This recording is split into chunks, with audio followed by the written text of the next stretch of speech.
Hey guys, welcome back to the Sensu Pop channel. For this week's video, I have a broken deck profile for you. Bro? Get it? Bro? Join me and my resident special guest after this short intro, alright?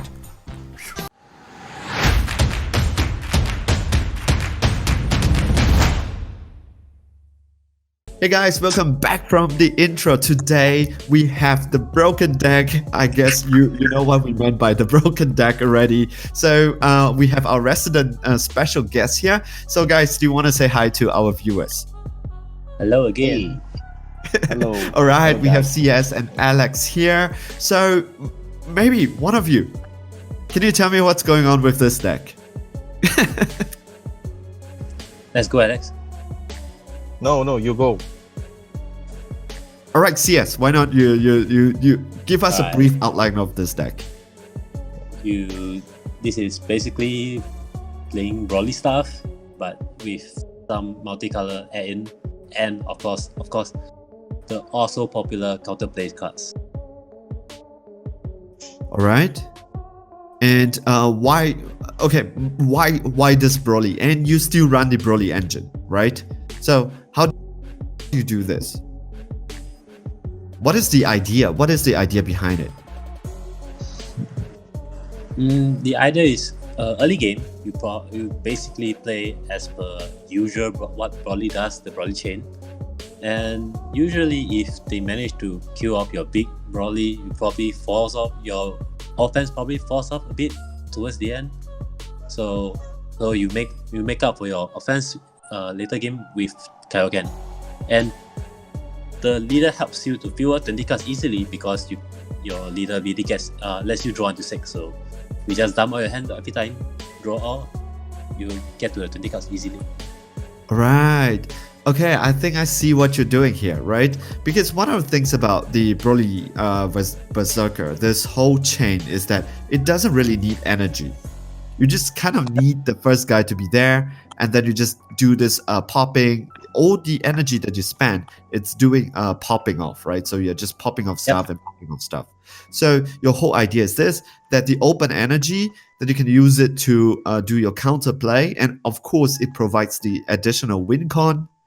And with all this discarding of cards to go up the chain, you easily reach what is required for Kaioken to finish the game off. Precisely.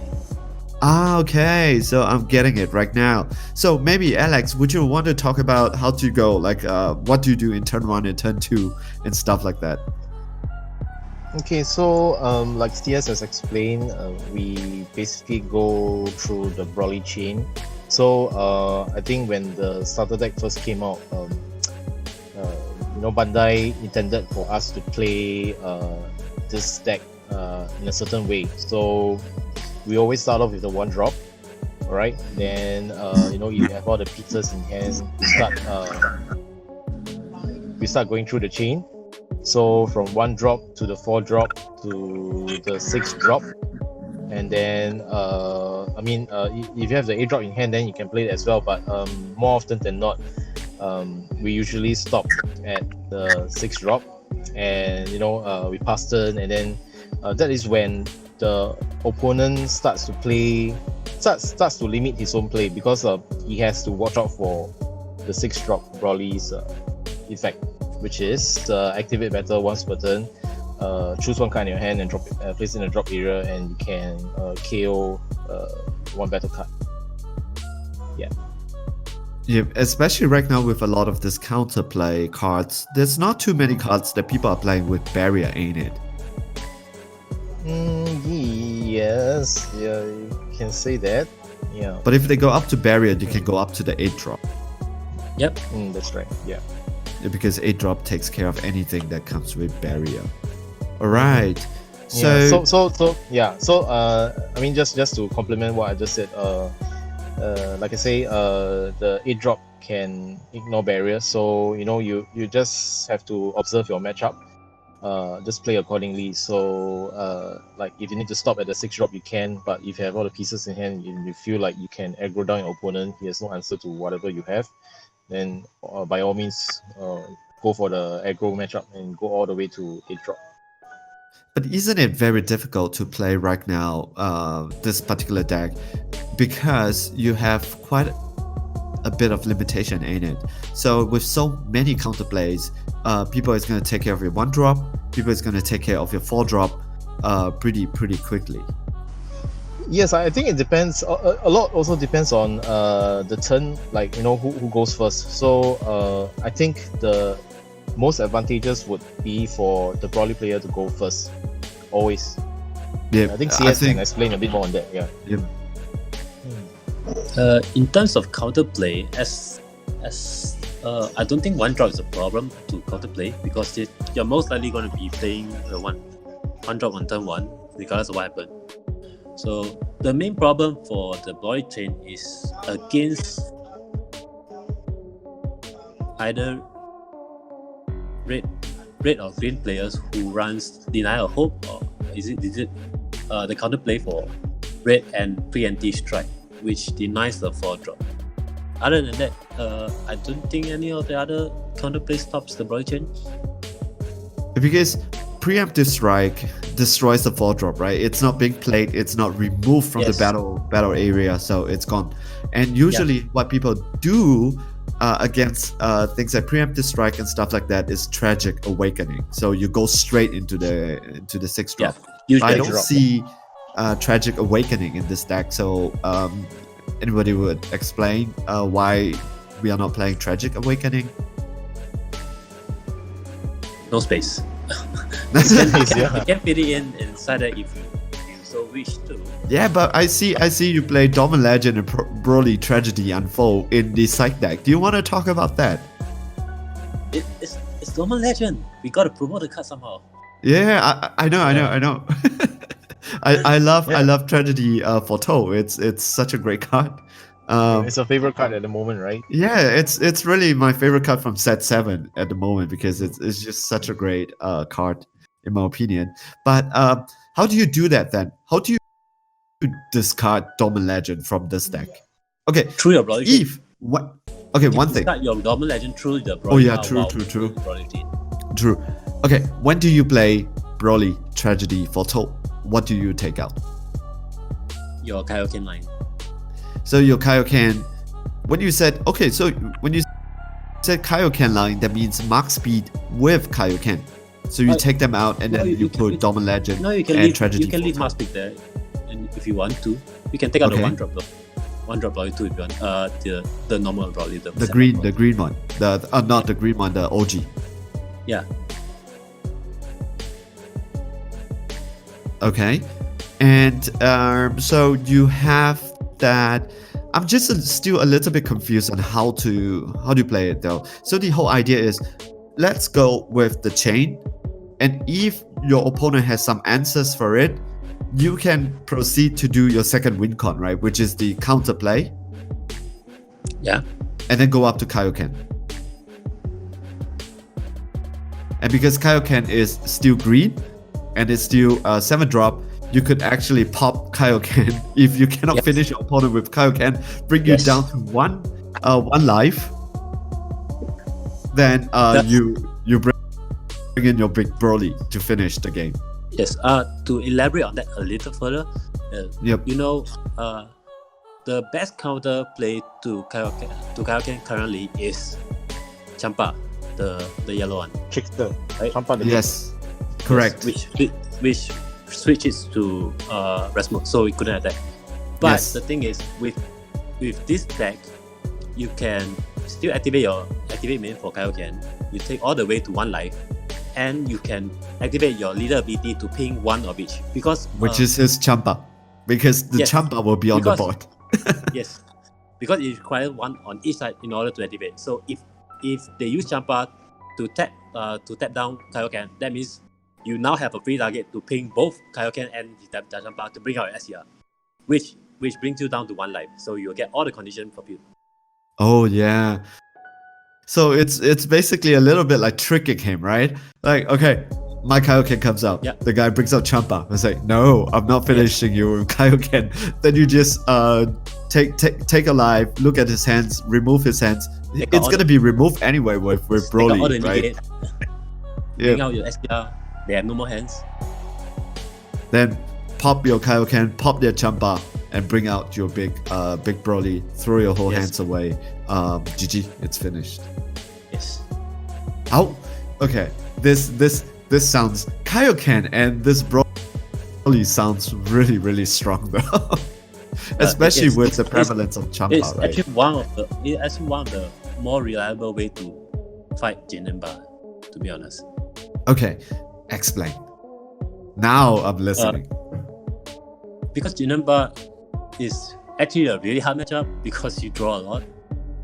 So, and because they have so much negate, and the main downside of this leader is that you can only have 2 battle cards. So it really limits the number of attacks you can dish out per turn, which Yeah. actually gives Jinenba even more time to mill you up.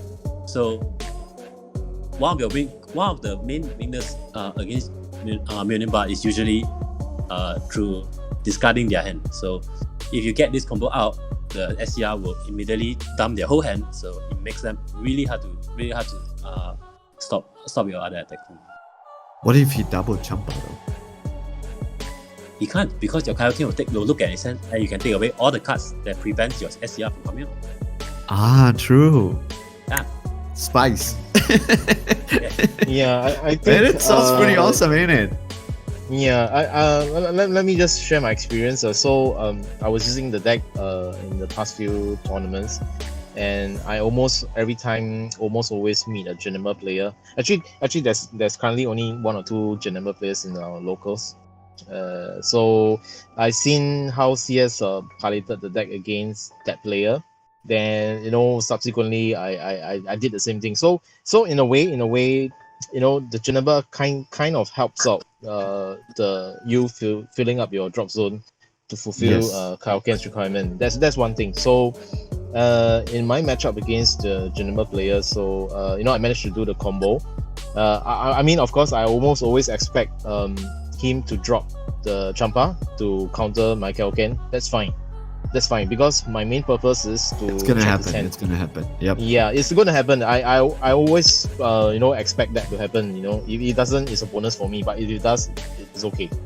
But because my main motive here is to look at his hand, take away any cards that will stop the SCR, and then that's when you play the SCR. So when the SCR comes out, and he swings, he has to drop his whole hand. So in a way, he cannot even use his leader's effect to negate the attack because he needs to have a card in hand in order to negate. Yep. He needs a card in hands, and if he's down to two life with Broly, and Broly is allowed to attack twice, it's finished. And Yeah, in a way.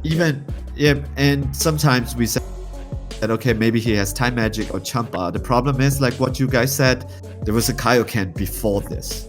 Then it's finished, ain't it? It's gone because you have a Kaioken. Yeah.